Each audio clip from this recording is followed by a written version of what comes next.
So my spindle's ready. Now I gotta go after the actual hearth board.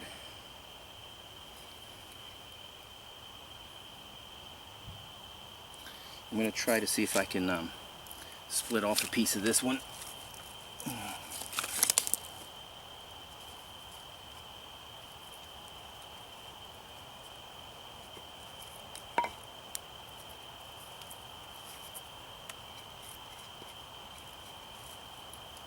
Save me some time, so I'm going to try to true up this one side.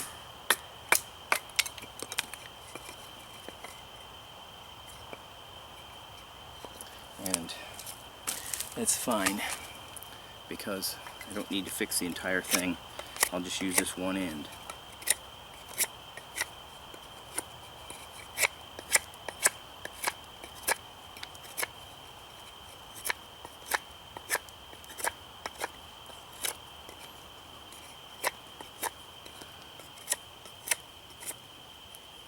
Okay, that's ready.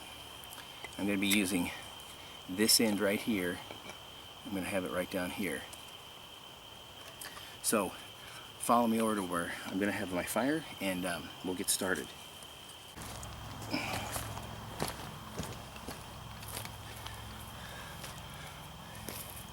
Okay, I want you to see what I'm doing.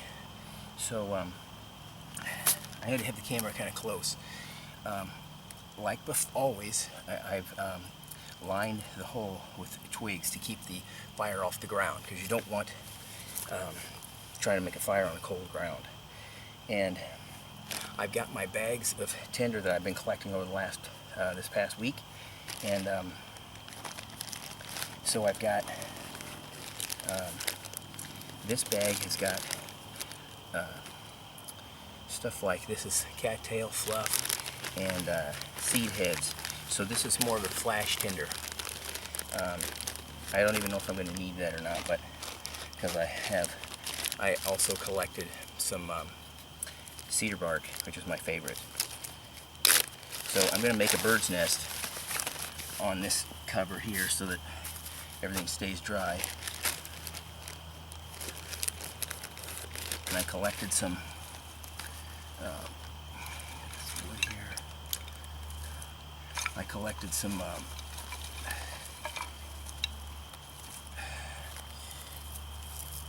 grapevine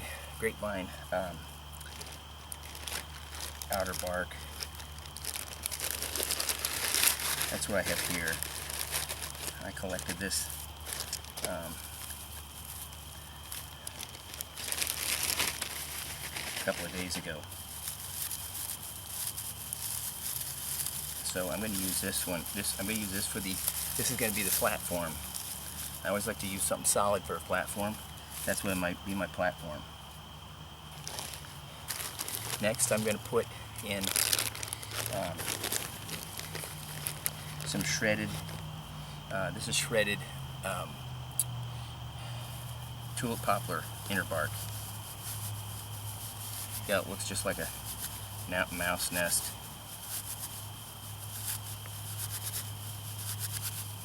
Get it fluffed up.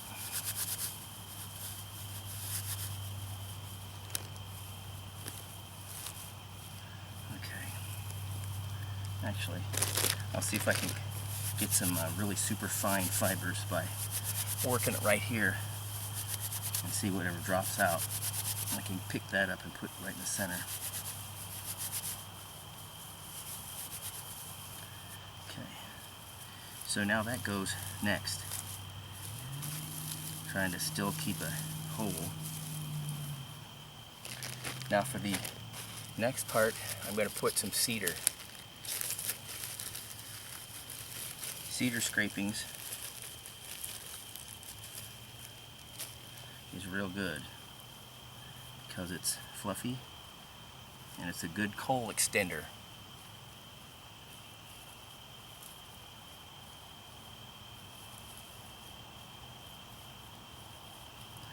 Okay, that should be enough. So that's all I'm going to do. I'm not going to put any of the flash, because since I have, I would use the flash tinder if I was going to use a ferro rod. so I'm not striking a ferro rod.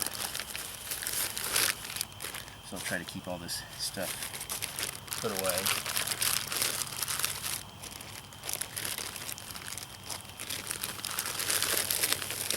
Pretty careful not to close it up, because if it is got any moisture at all in it, it will start sweating from heat. Okay, so now I'm ready. I'm going to put this bird's nest right here so it's still dry.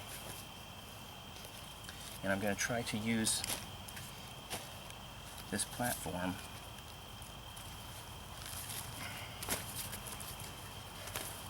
to pad my knee. Try to make sure you can see me. Yeah, you can see right there, okay.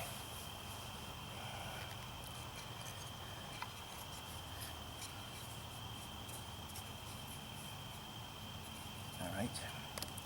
Just want to hit this again a little bit. Really loving this knife.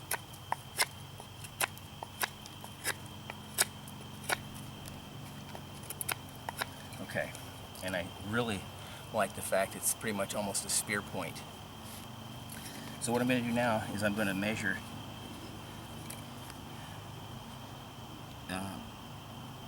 where I'm going to start my divot. So I bring my drill to the very edge, and then I mark where the center is, and then I come over and bring the edge up there, so it's 1.5 widths is where it ends up being. Okay. And that's where this spear point comes in handy as a drill. Wow.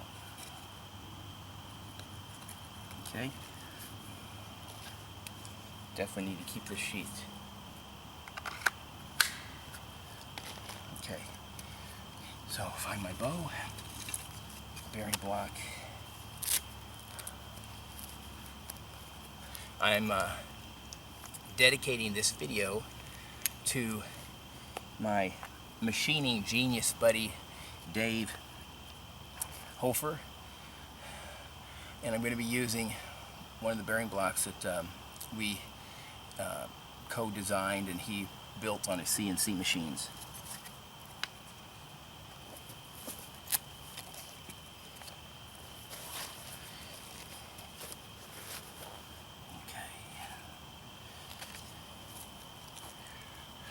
You can see, okay. It's kind of hard doing this by myself. I'm missing my beautiful new helper. She just started videotaping for me, and she's really getting good, and I miss that. Right. Point it's going to be hot down or up, and then twist it down so it's on the outside.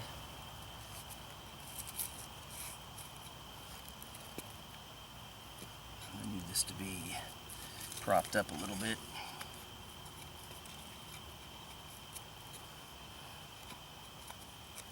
There we go.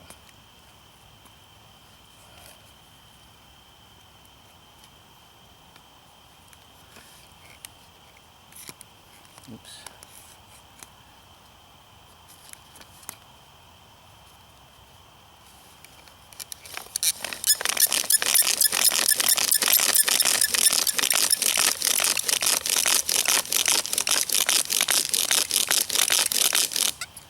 All right. As you can see, I've got a spot to work with now.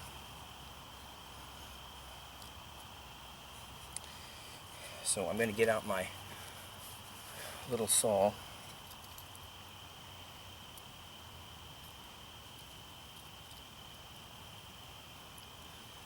Got to keep in mind the speed.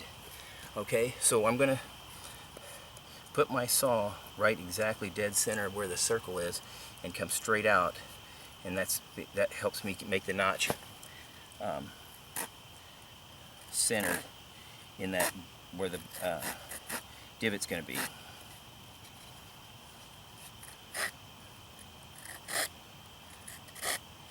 You see me? No, you can't even see that.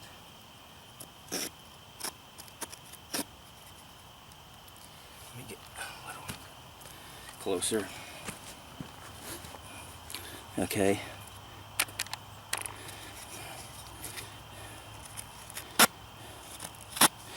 And I'm going to be going not quite to the center of the hole, or the black spot.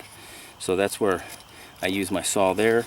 Then I'm going to chamfer the bottom edges so they're like this, so that I have a lot of oxygen can get in there.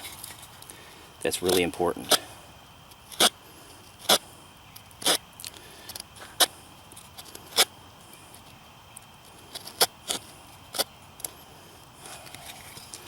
Okay, get the other side chamfered. This is really ugly looking, but I'll get it dressed up in a second here.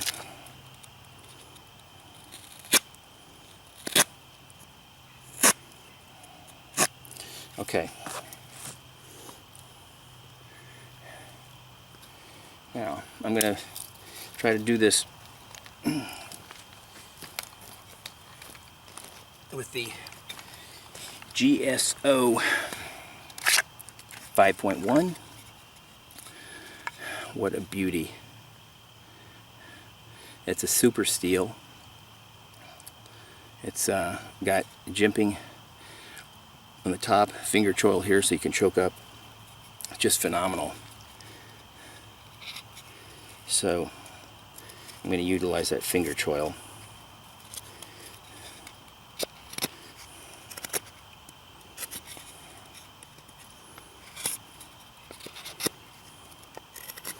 Now, typically for the knives that I use for making these, I use a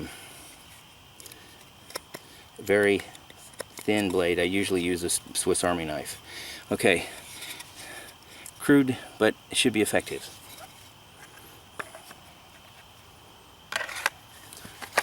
That locks in like this. Is a great, super well made sheath. The only issue I have is this type of belt loop. What I want to do is put a platform of leather that's got a loop on it so that I can have a, I'm going to turn it into a dangler sheath.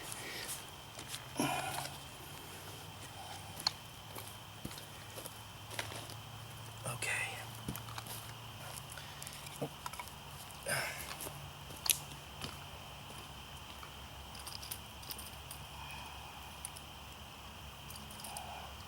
Okay, to get my leather welcome mat for my ember.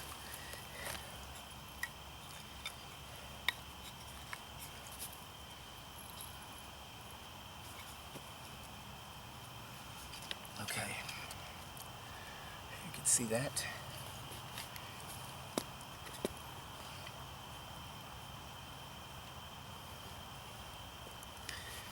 All right.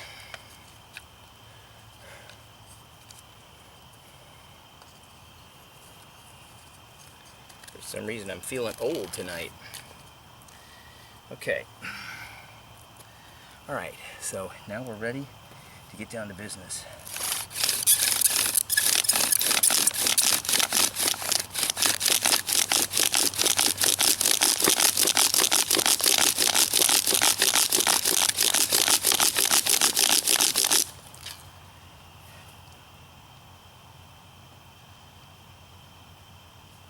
I don't know if I got anything or not.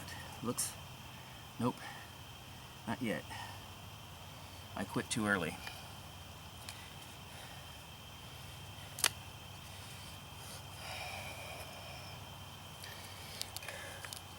The notch looks like it's okay.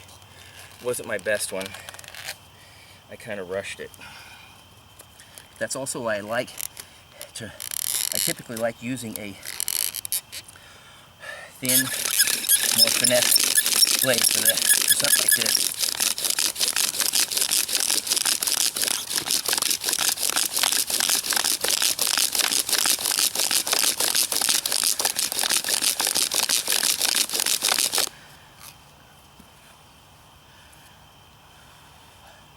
There we go. Just need to put more juice behind it. Alright. Now I can rest a little bit.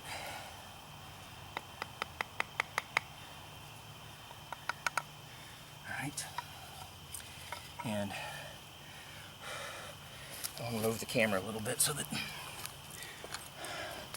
you can see more.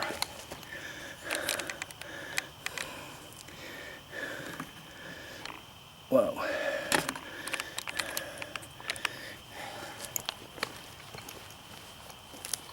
All right.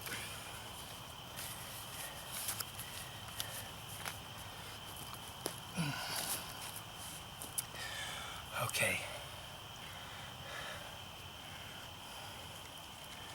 Gotta get this carefully. I got that bark underneath it.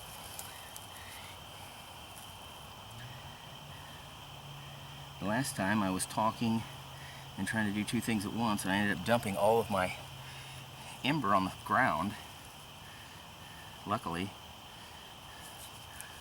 I had one little tiny spark that stayed lit.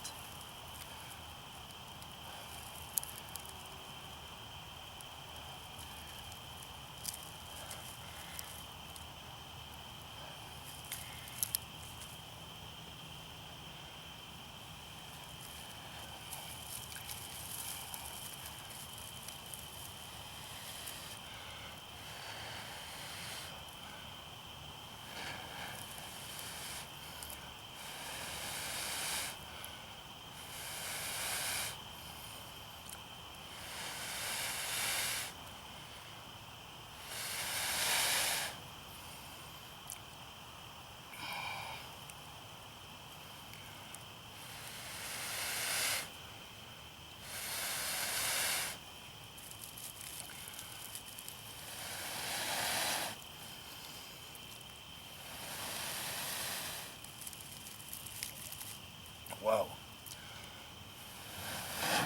There we go. Now, when you turn it over, now you've got that really flammable grapevine bark.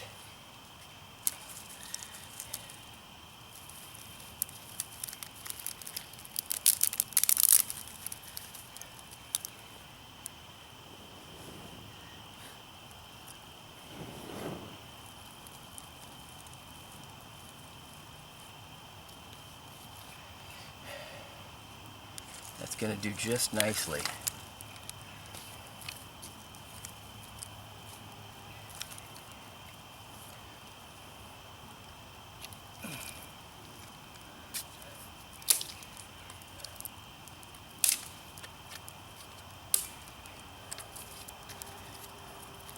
Something had some water in it. That's what all that smoke is, moisture being burned off.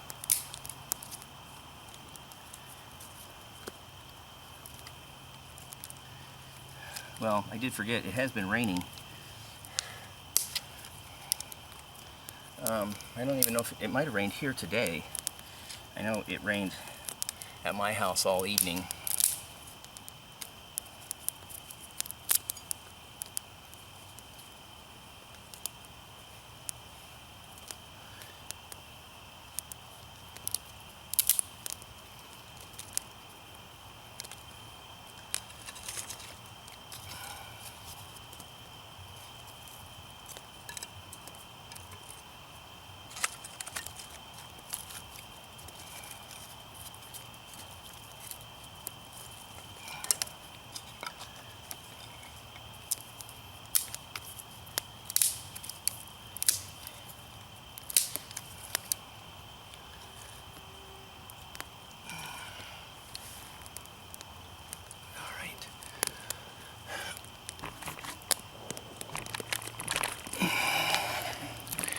Okay, tonight you get to see me do kind of a rush job because of time and impending inclement weather. And I came out here, found a dead standing tree that I was going to be suitable for making a bow drill and fire, and I created a fire. I made the set using the Survive Knives GSO GSO-5.1 with a orange Kydex scales. It's CPM 3V steel, 3/16. I put the lanyard on it. It's also got a hidden lanyard hole. This knife is instantly my favorite.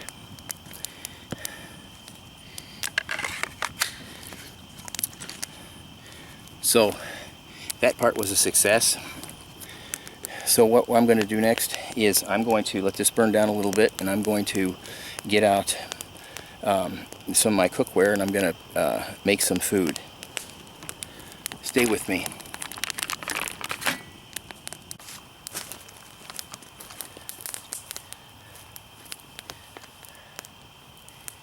Okay, I'm going to be using my